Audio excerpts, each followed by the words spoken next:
When I walked down the aisle wearing a simple white dress, nobody knew the truth about me.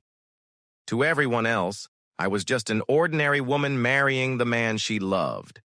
But hidden deep inside was a secret that could have changed everything, a $500 million inheritance. I kept it buried, wanting to see how he would treat me if he thought I had nothing. For a while, I believed love would conquer all. But the moment the world around us learned who I was, I realized how far racism and greed could go, even in marriage. I was born into one of the wealthiest families in America, but wealth never shielded me from prejudice. My father, an immigrant who built his empire from nothing, often told me, "Money can buy comfort, but it can't erase the color of your skin." Growing up, I didn't fully understand his words. I thought success would make us equal in everyone's eyes. I was wrong. When I met Daniel, I wanted to believe he was different. He came from a modest background, working hard as a schoolteacher. He was kind, attentive, and seemed to see me for who I was, not for my family's name. I never told him about the inheritance because I wanted to protect my heart. I needed to know he loved me for me, not for the fortune tied to my last name. We got married in a quiet ceremony. No lavish parties, no headlines, just us, standing in front of family and friends, promising forever. For a while, things felt perfect. He cooked dinner for me after long days, made me laugh with his silly jokes, and held me close when storms outside rattled the windows. But slowly, little cracks appeared. His family made offhand remarks about my skin color, jokes disguised as humor. At first, I brushed them off, convincing myself it didn't matter. But when Daniel didn't defend me, something inside me shifted. I began to wonder, did he marry me out of love, or was I just a test to see how far he could climb, socially? The inheritance remained my secret, but the weight of it grew heavier each day.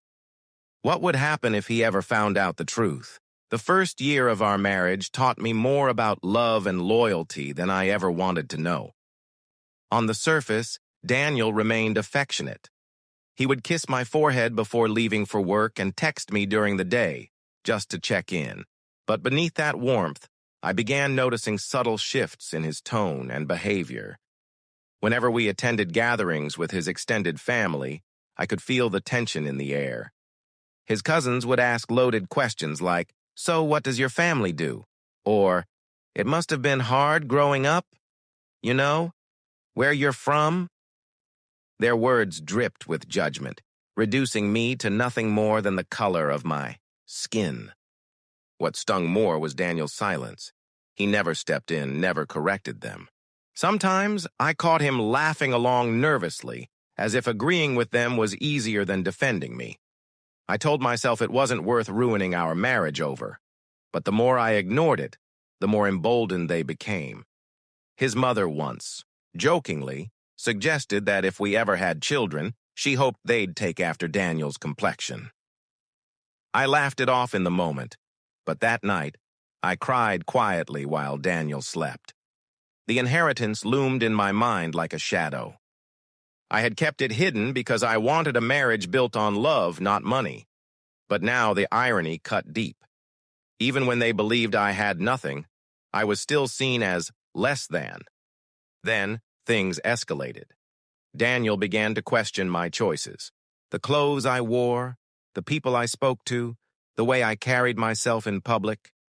He said it was just advice, but it felt like control. I wondered if he was trying to mold me into someone more acceptable for his world. One evening, after a particularly tense family dinner, I overheard Daniel on the phone with his brother. His words pierced me like knives. "Yeah, she's different. But she's good for now. Maybe one day I'll get something out of it." My heart froze. Was I just a placeholder in his life? A convenient story for him to tell until something better came along?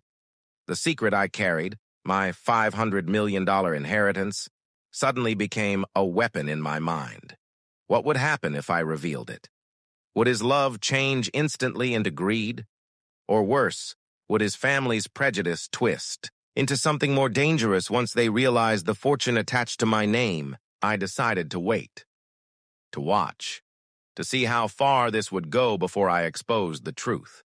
But deep down, I knew I was sitting on a ticking time bomb. The breaking point came on our second anniversary. I had planned a small surprise dinner at home, cooking his favorite meal. But when Daniel arrived, his mood was heavy.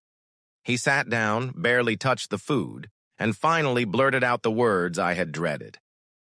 "Why didn't you tell me who your family is?" My chest tightened. Somehow he had found out.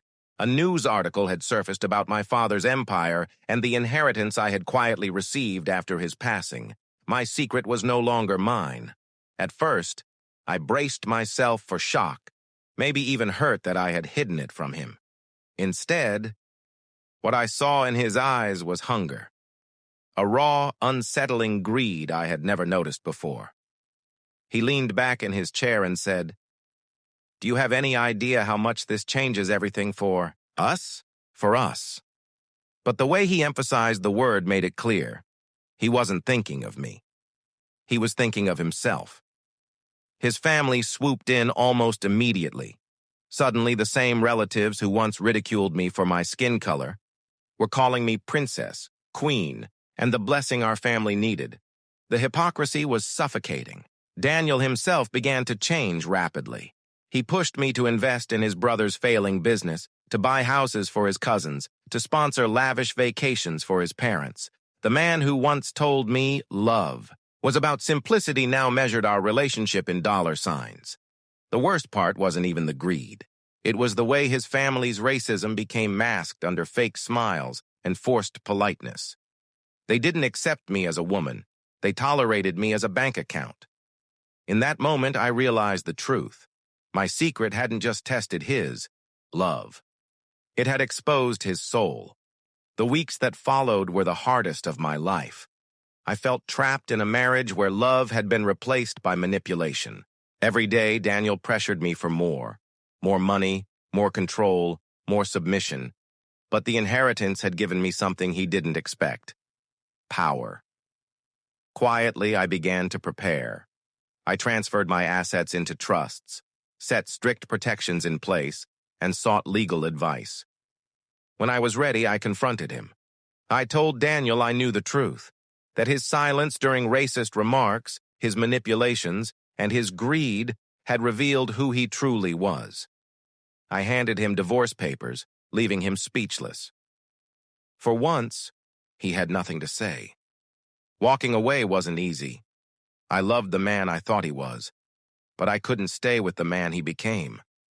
What I learned is something my father had tried to teach me all along. Racism doesn't disappear with money, and love without respect is nothing more than an illusion. People may pretend, they may wear masks, but eventually their true faces always surface. As I closed that chapter of my life, I asked myself a question I'll leave with you now. How many relationships in this world are built on lies, hidden prejudice, or greed? And how many of us are brave enough to walk away when the truth finally comes out?